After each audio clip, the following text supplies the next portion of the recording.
You're listening to a Meatsmith Harvest. This is the podcast that encourages and equips you to grow your home around the harvest. This Farmstead Meatsmith production is made possible by you.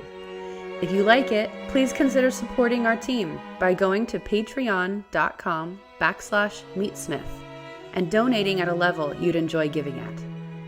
Your gift helps us increase the quality and quantity of all our free media education. Thank you, and happy harvesting.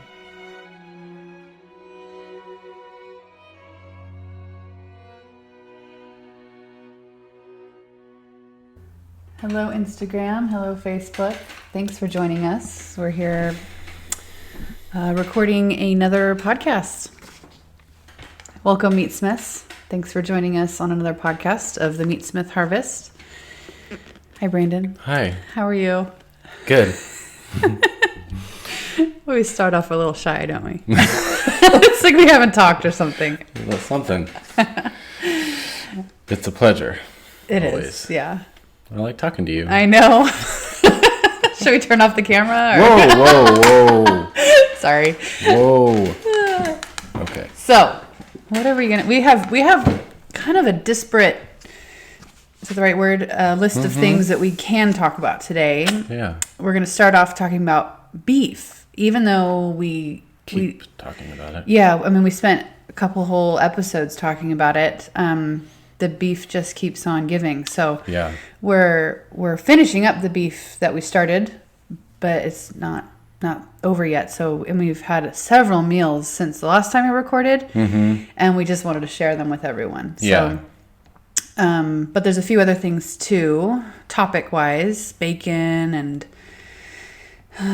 salt maybe, or some of the others. Oh yeah. I've got a number of things, but housekeeping first.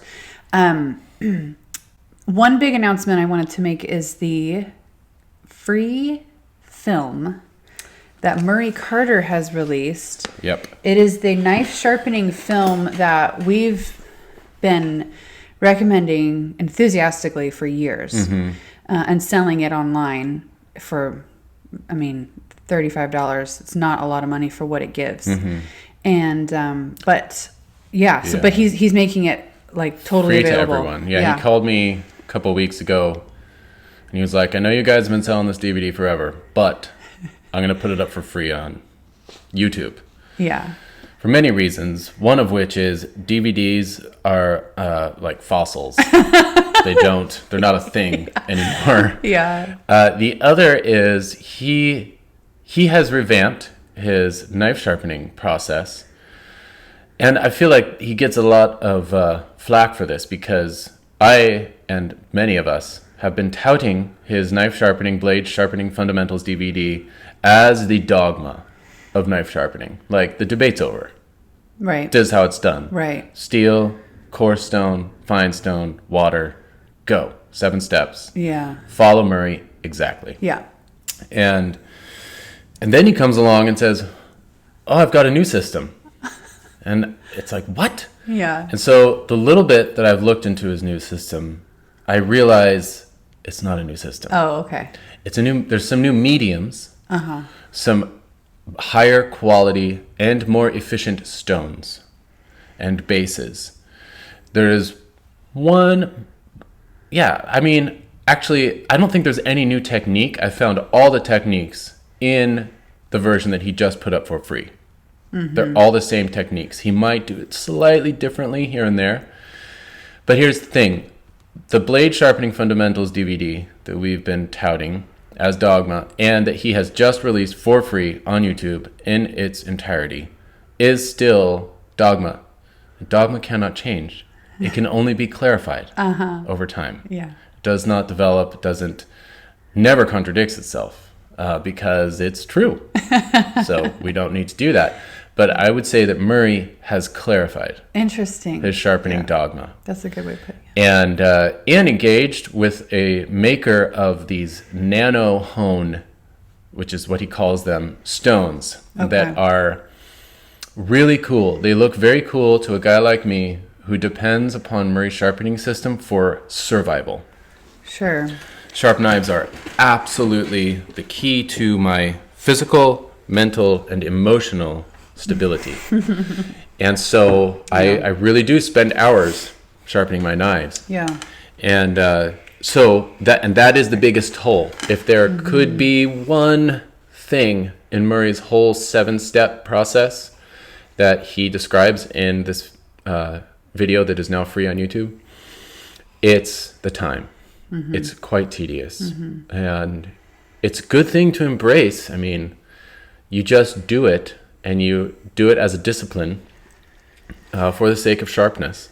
Yeah. And it still comes out even in the end, I think, particularly when you live and die by the knife like I do in my profession. But these new nano hone tools that he has come up with, including stones for sharpening stones, which is a really cool thing to keep them flat in a matter of minutes. I can easily waste a half hour flattening my stones. And anyway, these nano hone stones are quite amazing. Okay. I don't have any, but they are of a coarseness that strips away so much steel so fast by hand. Oh, wow. Without a rotating wheel. And those of you who have spent hours sharpening will know what that means. That is kind of amazing. Yeah. And so effectively what I kind of plan to do over the next coming months, maybe next year when I have money again, is we're in our slow season. Sorry. No, we just came out of our busy season like last week. So we're finally like, we're and now we're starving. It's gone. I'm just complaining about running a small business. Anyway, I will be integrating these nano hone stones. Cool. Because they are expensive, but to me it's like, oh my goodness, are you kidding me? If I can shave hours off of thinning a knife, that's it. Because that is the primary tedium. That's the thing that I've been spending lots of hours on. Yeah. With my 800 grit King Waterstone. So all of that to say, the dogma is still the same. It's just been clarified and made a little more efficient. So it looks really cool. So you could, all that to say, you could still watch the free videos. What I'm saying. Oh yeah, yeah. Go to YouTube and look up Carter Cutlery's channel. And you'll see blade sharpening fundamentals. Yeah. And do watch the whole thing and do it. It's not obsolete. It's the same process. It is the same fundamentals. Thin that blade and then strop it with delicacy. And then you will find those nano honed upgrades very beneficial to you. It's kind of like if you want to learn a philosopher, you should read who he learned from first or something. Take it a step back. Absolutely, because then you know what the words mean that he's using, like virtue, for example. It's nice to see the development. You need some Aristotle to help you get some Aquinas, and so on. Exactly. But never a contradiction, right? Or maybe not never, but not in general, not in its entirety. Will it be a total upheaval of what's been taught previously. Especially if what's taught previously correlates with reality. And Murray's sharpening system doth correlate. Well, okay, so we'll have the links. There's several ways you can get it, actually. So one is entirely free, and that's on YouTube. Right. And there's a second way he's offering, which is like asking for a donation. So if you really enjoy it, you can kind of give a donation to him too for that free content. And so we'll have both of those links up in the show notes for this episode in all the various places, or on our website in the store section where we used to sell the DVD. It'll have that information there too. Oh, cool. Where to go. So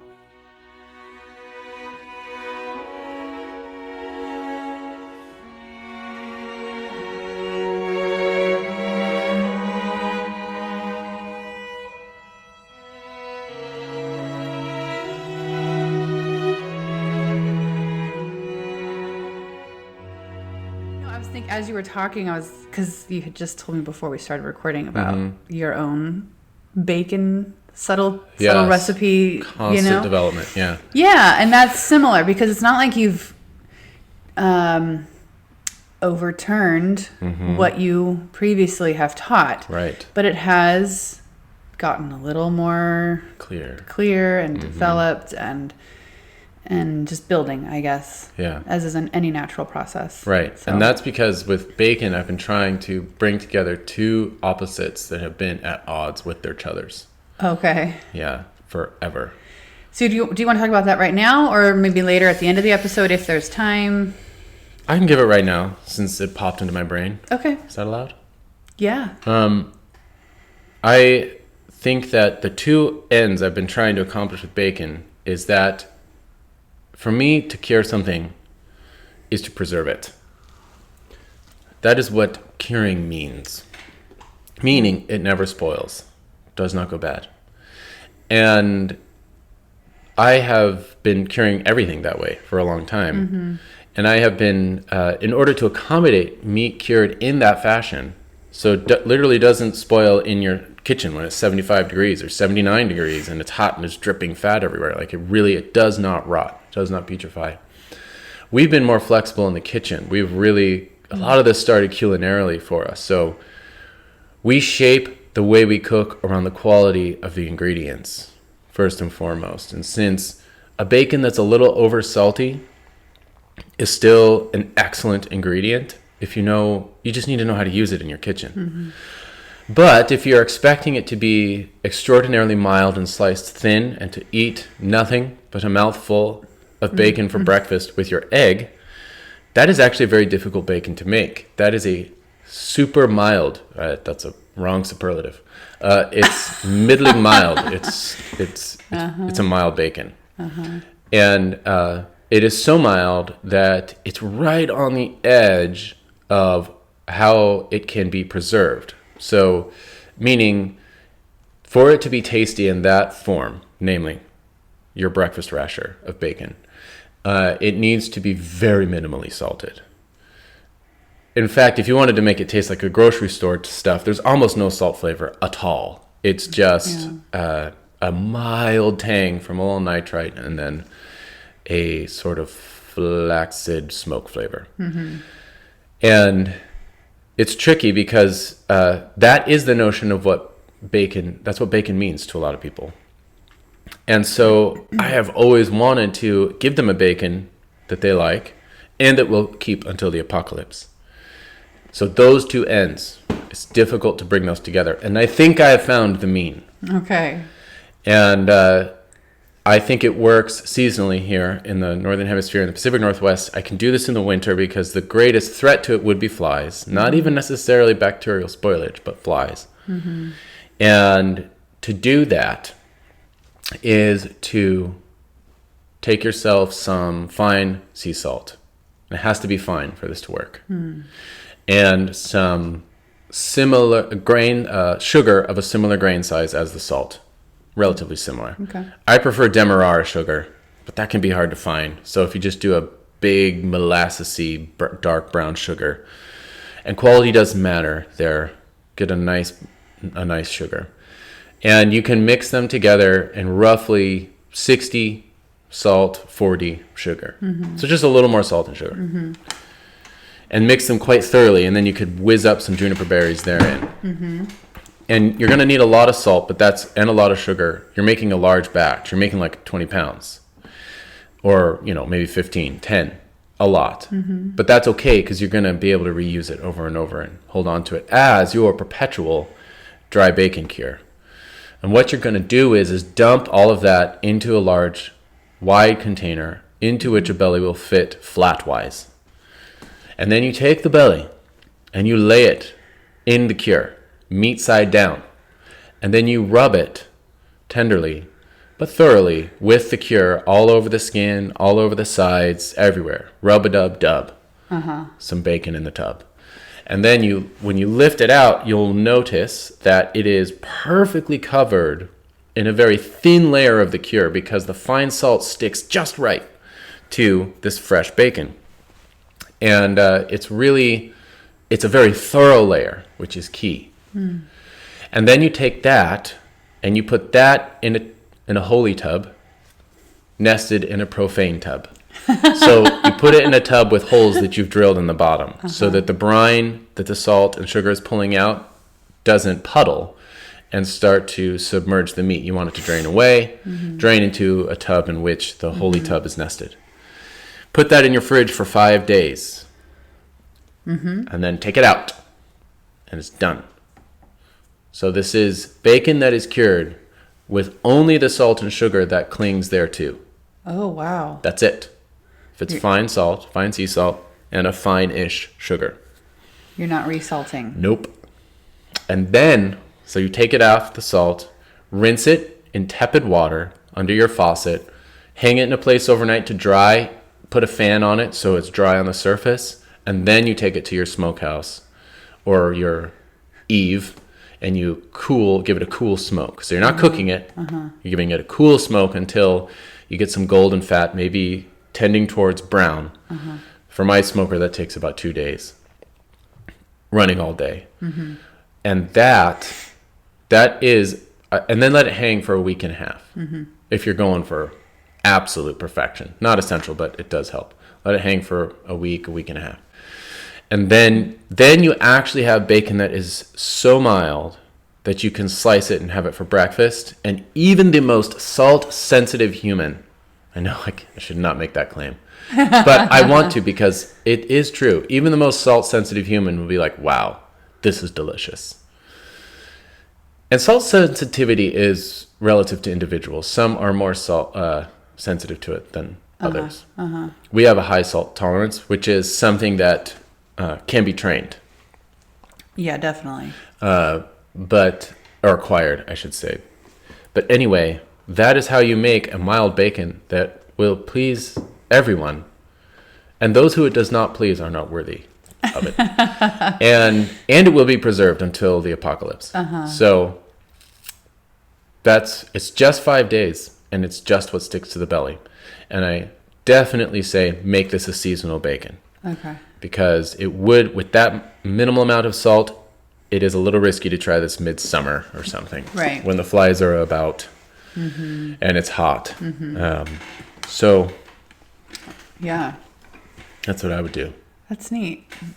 Yeah, whatever clings to it. I thought when I first tried it, I mean, I loved it, but I was like, oh, I like it more salty. I know. But then that's us. I saw the proof in the pudding, though, which was we ate more of it. Right. Yeah. Whereas, because I remember several months ago when you were still making I don't know, it was still like your phase 3 bacon. I mean, you've still been developing it. And I was in love with it. Yeah. But I would see how, okay, I'd cook like 10 slices of it and like 6 of them would get eaten. Yeah. You know, and I hated that waste, you know, with our kids. Yeah. Even though I'd have, honestly, I thought, okay, I'll have 2 slices, but then I'd only really eat it like 1.5 and then I'd be completely full or. Yeah. I don't know. I just wasn't like, but this we make like 14 slices and it's all gone. Because everyone's just, it's because it is so mild, I guess. It's so mild. And I think what you're doing, you know, we crave salt. Our bodies do. Yeah. I think it's super hard, if not impossible, to fast from salt. It's one of those things, we super need it. Yeah. And I think when you achieve deliciousness in a food thing, part of it is the experience of chasing the salt in the food a little bit. You know, you can salt something to where the moment it hits your mouth, it's like, whoa, that is so delicious. And then, like you say, you eat 3 bites of it and you're kind of like, well, I'm quite sated, you know, that's enough. Right. But if you salt it just perfectly and maybe just barely under, then you're kind of chasing the salt through 10 slices of bacon. Yeah. Yeah. And I don't know, I find that when I have salted the bacon in this fashion, I taste more of the smoke. Yes, that's true. And but not overdone. It's not, yeah. It's really, it is allowing the pork to speak a little more for itself. I'm tasting a little more of the unique elements of the fat. Right. And of the smokehouse. And it has actually made me very appreciative of the quality of the smoke we put on our stuff. It's really good. Yeah. It's so good. You've got that dialed too. The smokehouse is just, and honestly, it was it was a little masked by a slightly higher quantity of salt. Yeah. So that's the bacon. You know what we also do, which so in my little example of 14 slices, we also slice them thinner. When we have a sharp knife, so that helps it to where we're not actually like using more bacon. But I just discovered with the kids, like slicing it a little thinner, helps them not feel quite as overwhelmed. Per bite, you know. It's just less of a little of the pork. That's kind of a portion size that works in our family. It seems like, and I would say that. When it comes to the thickness of the slices, that is purely, this is such like over-refined bacon tasting notes. You can, when it comes to slicing the bacon, thickness should be entirely dependent upon how dry the bacon is. So the longer it hangs, the thinner it should be sliced. You know, you say that it's, kind of esoteric to talk about the thickness of the bacon, but you got asked that in an interview recently by a couple of dudes that like don't do this at all. They like sit in offices all day, so people do think about this stuff. They do. But anyway, I just bring that up. I don't know why I brought that up, actually, just because we were constantly learning ourselves about what our family likes and doesn't like, and there's no golden rule. Like, do what works for your family, and this is what has been working for our family. We're a pretty good test case, too, because we've got so many kids, and, and seeing how we can get this stuff to nourish us, to, satiate us, and... and bacon is so... Here we go again. It's just so perfect for that. The belly of a pig has the most salubrious ratio of fat to meat. It's like, it is energy. It can keep you going all day. Because it is, 60 to 70% fat. Beautiful pork fat. And it's so edible. It's beautiful. It's a beautiful thing. Well, where should we pivot? Because I think actually that was, I wasn't expecting that, but that is a really good analogy to what Murray Carter has done. Right, because I've been making bacon for 8 years or something. Oh, no, at least 10. 10 years, yeah. I keep refining it. Well, it was right when we got married. That's over 11 years. So, I mean, you've been doing it for a long time. Over a decade. And, I mean, the nuances, it is an art. It's been a lot of fun to take it as a narrative. And I stopped being so suspicious of my obsession with bacon when I started reading that it's a much broader category, we've talked about this, than the breakfast ration. Like, it was synonymous with pork. Pork meant bacon. Bacon meant pork. It was all cured. It was all smoked. So the dry salting of pork flesh is a big deal. It's just sort of, I don't know, when you think about humans, it's such a human need, honestly. It goes hand in hand with how maybe we've grown alongside pigs, for a reason. It's just so enriching. And it's actually part of our feasting big time. There's the Boar's Head Carol, which is, you should just read the text to that carol to see the significance of what it is to bring in a boar's head as a feast on Epiphany. And then even like on Christmas Eve, they were slaughtering pigs. There was many regions in France for the feast, which is so weird. I guess it's not that weird, but when you think about it, it's like, I know, how do we feast? Let's go kill a pig. And my first thought is actually, okay, that's a lot of work. Really? Is that a feast? But it is. And they were all capable at turning it into a feast. So it's a significant beast, I would say, specifically because it's been the provender of peasants. Yeah. Big time. It's the backyard pig for the commoners. Yeah. How many people do you know you would say truly share your back to the land values? Or your passion for home-scale craft meat curing? Or simply love the multifaceted beauty of a good meal as obsessively as you do? Maybe a handful? At farmsteadmeatsmith.com, we've created an online community of hundreds of omnivores from around the world and a platform for them to learn from and inspire one another. In addition to our major semi-annual hands-on educational event, The Family Pig, here at our Pacific Northwest homestead, over at farmsteadmeatsmith.com, we host a purely digital membership program with an archive of film and textual resources years deep now, for you to dive deeper into your food journey with. And both our classes and online program include access to our private community Facebook page for your continued education and fellowship. We've been told that our classes are life-changing and the membership program unparalleled in quality and quantity. To get a taste of our education, search farmsteadmeatsmith.com and our YouTube channel for our free films, conversations, and downloads. Explore how we and other meatsmiths across the globe may best come alongside you, putting the knife in your hand, article by article, and comment thread by comment thread, and can support you in building your home around the harvest. Please head to farmsteadmeatsmith.com today. Well, we've been thinking a lot about feasting too.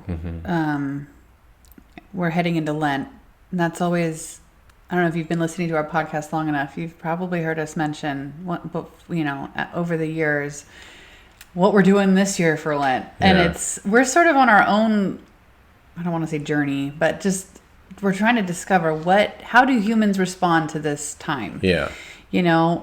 On the religious level, but just on the human level, like the season is such a unique one. We're just coming out of winter, but we're not really in full harvest, like not even near actually. Yeah. So what do we eat? And we have been doing a lot of reading on it too, and just trying to learn how can we eat given what we have, which is so much pork fat. And yet it's Lent. And then you also have the cultural influences of the fact that we live in such abundance. Yeah. But also it's kind of seeming abundance too. Right. I mean, I wouldn't call like Fruit Loops abundance. Right. And yet you could eat Fruit Loops and that would work for Lent. Yeah. To satisfy that. It's meatless. Yeah. Exactly. So, and then you want the element of sacrifice in there too, because we're disciplining our bodies. To subject them to your reason, because that's how you gain freedom. But so what do you think that's going to look like for us this year? Well, I've been coming at that from the point of view of utter stupefaction at the kind of feasts that people used to have. Totally amazed. That's right. Yeah. If you read about how people used to feast, it's crazy. The sheer volume of food is overwhelming, and it is always meat served with meat. It's like which we've been joking about for years. It's crazy, yeah. But no, like at a certain point after reading some of these accounts, you're just like, okay, I guess they really did do this. Right. It's like a whole deer and a suckling pig served with a goose stuffed with chestnuts, black puddings, white puddings, a turkey, and roast beef. That's Christmas Eve. Yeah. Or that's actually the feast right after midnight mass. Not Christmas Eve. It's not Christmas Eve. That's more of a fast. That was a fast. Yeah. And but you're like, really? How do you even eat that? Yeah. That much? Yeah. That is amazing. And because they didn't have the grocery store down the street, I'm pretty sure they weren't just making it out of a, amateurish zeal for feasting and then throwing 90% of it away. It was just for prettiness, just to look at. It's like, no, Yeah. I don't think you do that because they weren't buying these things at a store. Right. They were killing them, plucking them, stuffing them, roasting them with very valuable fuel, and then eating them. So, and I think the key is what you just said. It's what they were doing. They knew how to feast because they knew how to fast. And so, and I think you can actually, we're finding now, you can look at what happens to your metabolism when you are fasting on an intermittent basis, what that enables you to do, what mountains of fatty, rich meat that enables you to consume on limited occasions, on what we call feasts. And it's so incredible, but it makes sense when you think that on Christmas Eve, so the day before Christmas, they were going to matins, which was usually like 4 a.m., 3:30 a.m., super early, but it was also changeable. Matins could be moved around. Hear lots of readings from the fathers and from scripture. And then you had lauds, which was morning prayer. And Christmas Eve was a fasting day. So you are hungry. And then you go to Mass at midnight. And that's the first Mass you go to. And then you go to another Mass in the morning. And then you go to another one mid-morning. 3 Masses. Okay? Because they're all different Masses. Yeah, they're all different. They're not just a repeat, a three-peat. And then you're hungry. Yeah. I think, did we already talk about a little bit of this? No, I don't think we've met. I want to tell our Christmas story. This last Christmas. So you are so hungry, and we have proof of this. Yeah. And then I think if you have been eating moderately and fasting with some regularity because of Advent, which was historically a season of fasting, you are metabolically and appetitively in your appetites ready to eat a lot. And you can actually do it metabolically. Right. So this has been kind of a revelation to me because I've always looked at these huge feasts and wondered, how did you eat all of that? I don't get it. And yeah, there was a lot of people, but still, like when I roast 2 sheep, I can feed 200 people? Right, yeah. When I roast 1 suckling pig, I can feed 150 people. Yeah. And they are full and done. Yeah. And there's leftovers. Right. Okay? And then you look at these accounts, like the volume I know is way beyond per person. It's way beyond what we eat now. Yeah. So and it was just a few families gathering. Yeah. It wasn't like That's a community like what we've done. Yeah. And so this is why I want to fast. It's because I want to feast. Yeah, I know. I want to feast like a true medieval peasant. I want to eat a goose stuffed with chestnuts and a suckling pig. Yeah. And ham and roast beef. Yeah. It's always and roast beef. There's always at the end like, oh yeah, and we roasted like a whole baron of beef. What? And well, even the names, like you can look at, we don't even have cuts that are called this anymore. Right? So you could just look at the grocery store display. Yeah. Which I know is like the weakest comparison with what people used to do. But it does prove the point. Little, tiny, fatless, lean, deposit-sized pieces of protein that you can broil in just 4 bites and then you're done. Put in your face. Versus this thing called a baron. There was this cut. Yeah, there's sirloin, right? All these regal terms in the English language. But there's baron of beef. Or baron of lamb, which is basically, it's the short loin and the sirloin, the pelvis, and the back legs. So it's not split. A baron of lamb is where all the T-bones would be, and the tenderloins connected to the back legs. That makes sense, actually. Get those shoulders off of there and just deal with the rest. And cook the whole thing. Yeah. Just go ahead and do it. And, even at a fancy pants butcher shop, if you were to ask for that, they might be like, what are you talking about? Right. And it's like, well, I need my baron of beef, my baron of lamb for the Easter feast or something. Yeah. And so it just denotes a humongous quantity of meat consumed. And I think that they could do that because it was rare and they were metabolically ready for that Yeah. by moderate eating and intermittent fasting. Yes. And it is undeniable that we don't fast. Yeah. Ever. We are, our blood sugar is Yeah. crazy and we're just craving carbs all the time. And Yeah. so we eat small amounts all the time, which Yeah. has even historically been like that's the healthy way to eat. Yeah. But it destroys your ability to feast because Yeah. you're actually sort of doing these little bland, constant feasts all the time as far as your metabolism is concerned. And then you can't eat. And you don't even want a super fatty goose with roast beef and blood pudding and white pudding all together. Yeah. And a veal shoulder.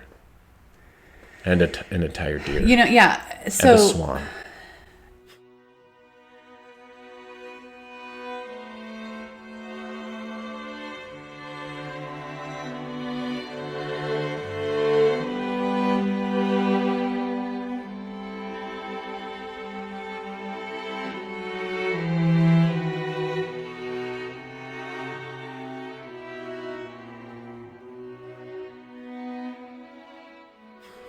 we're just a little bit, we're inundated with a lot of information right now, you and I, and we're trying to process it all together. And so we're kind of doing it real time with you, I think, because, well, like a year ago, I started kind of eating quasi ketogenically. And then I got pregnant. And then first trimester, that went right out the window. But I'm in second trimester now, and I'm feeling pretty good. And I'm just tossed out all the grains. And it really is kind of more paleo because I'm eating a lot of flesh meat, and I'm not eating quite as much of the animal fat. Yeah. I mean, I definitely am eating animal fat, but I'm not like weighing things and getting super strict with it. But and at the same time, I also have been researching this intermittent fasting just a little bit with some friends of mine. And so I got, Jason Fung's book. He is the guru on intermittent fasting. And so if you haven't heard of this, you can look him up. We'll maybe put a link in the show notes to his books. But he is the science, he's the one that kind of tells, and there's a lot of science on all this right now. Because people are dying.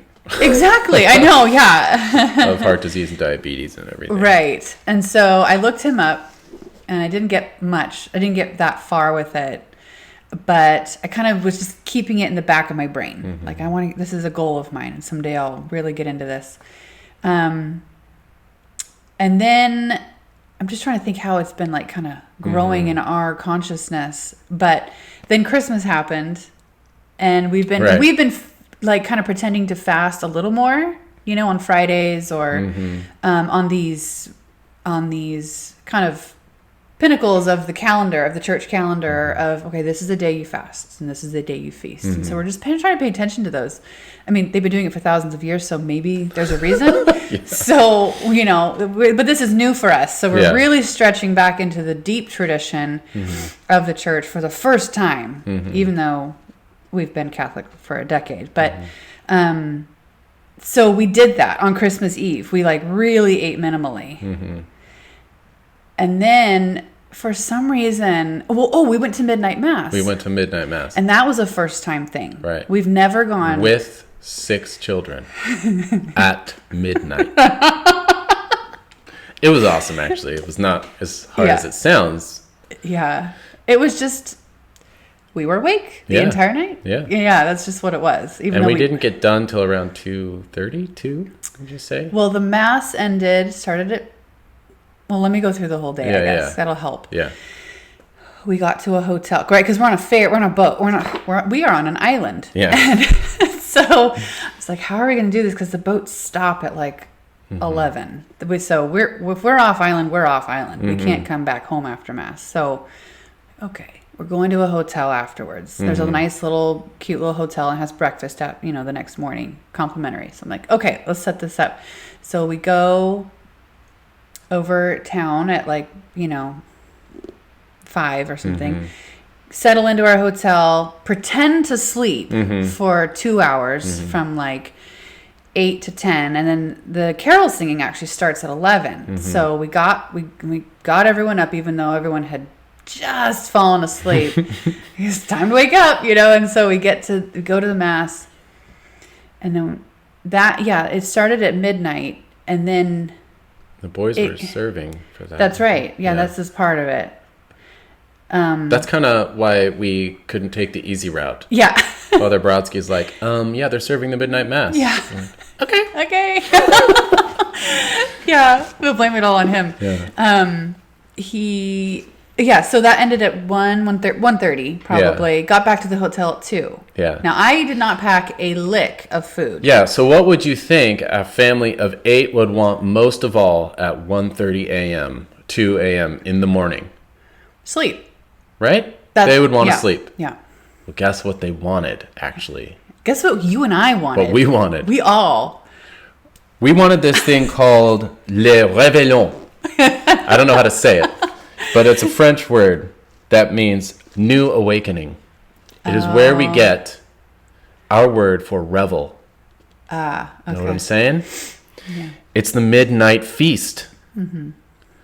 Our kids no one could sleep at 2 a.m. Yeah, there's no way. We were sleep deprived and bleary-eyed and singing and fasting all day, and no one could sleep. Yeah. Everyone was ravenously hungry. And we were at this hotel where there's no kitchen, no pig to slaughter. No grocery stores open. No grocery stores. And we could not sleep without food. Yeah. It was so shocking to us that the thing we want most right now is a feast. Yeah, it was shocking. Even though we are extraordinarily sleep deprived. Yeah. And I think that was just formative for us because we were like, oh, we want to feast. We want a lot of food right now. Big time. Yeah. And so I had to do something because no one would go to sleep. Yeah. It's not going to happen without food. And, I mean, it's not like we can have a party in our hotel room with 6 kids. No. I mean, the neighbors, we were going to get calls pretty soon. Yeah. So this was a situation on our hands. Yeah. And so I ran out of the room, partly to escape and partly to find food. You went hunting. It had to happen. Yeah. And the only thing I could find was a vending machine. And so our midnight feast was microwave popcorn, Sun Chips. Remember those commercials from the late 90s? I do. Beef sticks. Slim Jims. Slim Jims. Yeah. That was it. Like a lot of those. A lot. Just to get something in the bellies so the eyes could close. You were thinking high fat is what you were thinking. Like right. The highest, fattiest, oiliest thing you could find. Butter on the popcorn kind of. Right. Yeah. Pseudo butter, whatever it was. But that was a big learning curve for us. Yeah. And then I would say I have come to this notion of wanting to fast more. That was a big part. But the other is I'm just looking at the yield of a pig constantly. That's what I do for a living. And particularly at lard pigs. And I am always trying to, match the way we eat with the abundance that is provided by the pig. You take the yield of the entire animal as a given and then say, all right, I'm going to let this define the way I eat. Let what is provided define the way I eat, rather than what we have become accustomed to as consumers, which is I'm going to abstractly conceptualize what I want to eat and then go manifest that at the grocery store and then follow a recipe to make it happen. And it's kind of an impoverished way to eat. You end up not really trying new things, and it kind of hinders the way you cook in so many things. So I've been trying to work backward, the opposite direction. You all experience this. You pull a leek, you want to grow leeks. Leeks are so good. And you pull a leek from the garden, and you're like, how do you want to be cooked? So that you taste very well and so that you are not wasted. Right? Because it's just this abundance, and it's the fruit of toil, particularly if you're growing it. Whereas if you just buy it, it's a little easier to be wasteful. So it's just reversing that whole paradigm from being a consumer to being a provider. You're actually providing a lot of this stuff yourself. You are husbanding the earth to produce things, and so you're going to eat in accordance with what is provided. All of that to say, when you're working with that, I keep getting these cues from the pigs that we are harvesting over the years that you need to eat more fat. which is kind of a weird thing to say to us. Exactly. We eat a lot, okay? I'm telling you, there is no fat phobia in this house. Literally buckets a week. We eat so much fat, it's not even funny. We go through butter and lard by the gallon. I mean, we eat so much fat. There is zero fat phobia, except for John Luke. Johnny is not crazy about the fat. He's 8. Right. He's working on that. Not really. So it is weird that of all people, I would still feel like, gosh, I'm falling behind what the harvest is giving us. We're still not eating enough fat.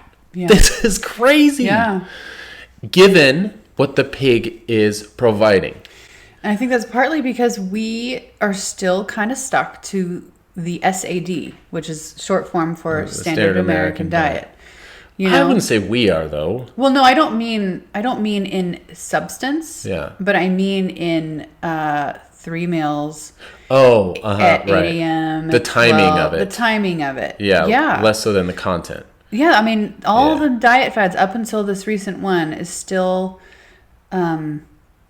founded on you change what you eat, but you don't necessarily change when you eat. Right. And that is the difference that we're discovering. Right. And that was put so well. There's a new book out that people should get to that's so fun by a guy we know. We've met a couple times, Jay Richards.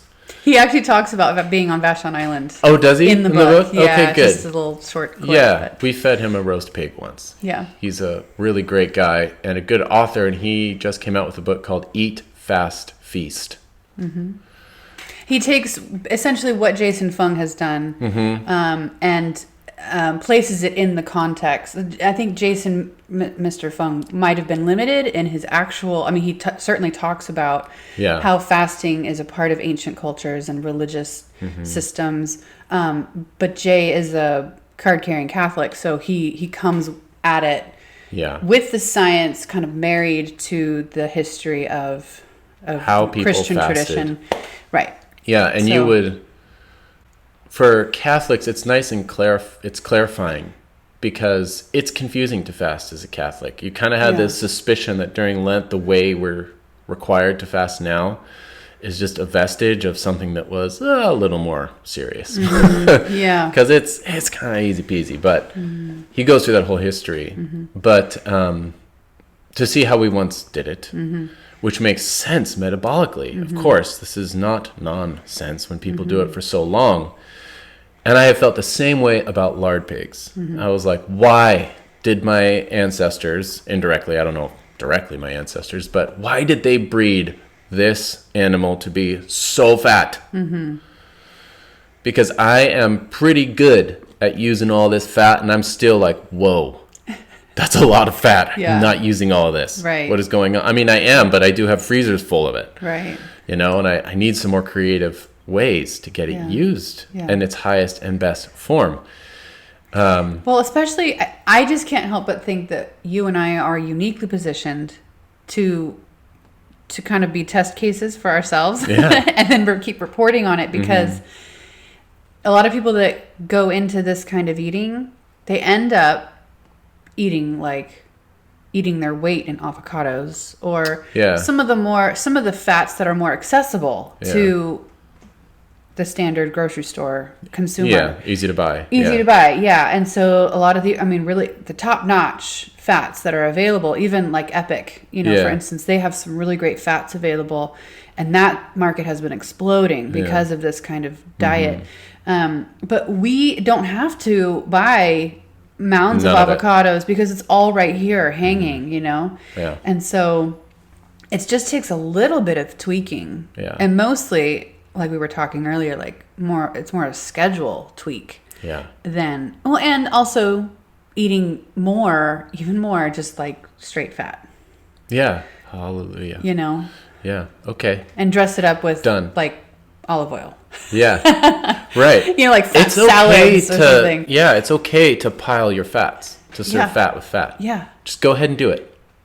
Just do it. You do it at cocktail parties. Yeah. Like, why not just eat that way at home? Like, that's mimicking the peasant kind of eating, which is what you were saying at the beginning. And that is what will enable you to fast.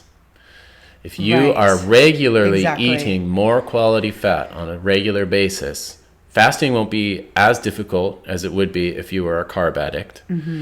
And then if you can fast, then you can really feast. That's right. On the Sunday. So that's what's so cool to this about this is even massive fat consumption is inscribed in all of the peasant recipes. It's inscribed in emulsified sausages, which are like this very creative way to suspend as much fat as possible in tube form without it just melting away into your pan. Right. So it gets in your mouth. That's just emulsified sausages. Yeah. It's genius. It is. And then you have every culture has their version, which we've talked about before, of just solid cured back fat, right? Salo in Russia, and Słonina in Poland, and Salona in Hungary, and Lardo in Italy. It's just solid fat. It's pure cured back fat. And then even in England, there's bacon historically was valued for its fat. The lean was actually an annoyance. Yeah. It's like you want solid fat bacon. That's what you want. Yeah. And if you don't want it, it's because you're lazy. You're a sluggard. According to William Cobbett, you're not burning enough calories. You're not working. So at least that was his diagnosis. Yeah, that's just more fat. We could eat more fat. Yeah. So, which is shocking. You don't understand how shocking that is. We eat so much fat. Well, I have to say, as the female half of our domestic economy, I was beginning to wonder, especially this last Christmas, I just wasn't able to make all the things that I would have liked to make. Like in previous Christmases, actually, we've talked about the almond pétivier or all these special little Christmas delights. And I was so overwhelmed and busy and pregnant, I guess. But I was starting to get not quite cynical, but how does someone make 3 meals a day, 3 good meals a day for their kids? And then on Christmas, all of a sudden they're supposed to make twice as much. And this is the answer to that question. It is. Because maybe you're not supposed to make 3 square meal. Well, I mean, for kids, we're trying to figure out where the kids fit in all this. Because our metabolisms given are different than theirs. But maybe I'm not supposed to make 3 squares. Huge meals. Every day, at least not for everyone. Going a little lighter, but heavier. Lighter but heavier, right? Less meals but richer. And then, or maybe having a few more ready-made carb options for them. But you and I are kind of abstaining from that because we don't need it.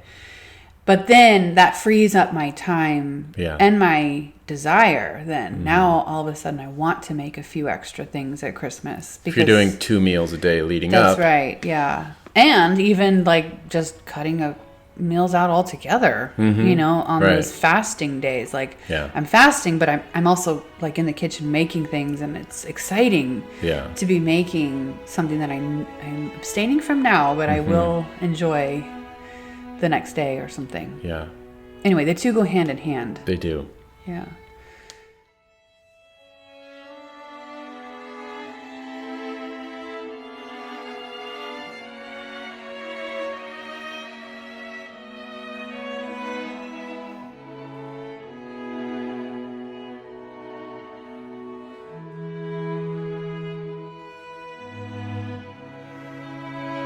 This conversation will be continued in a forthcoming Part 2 episode.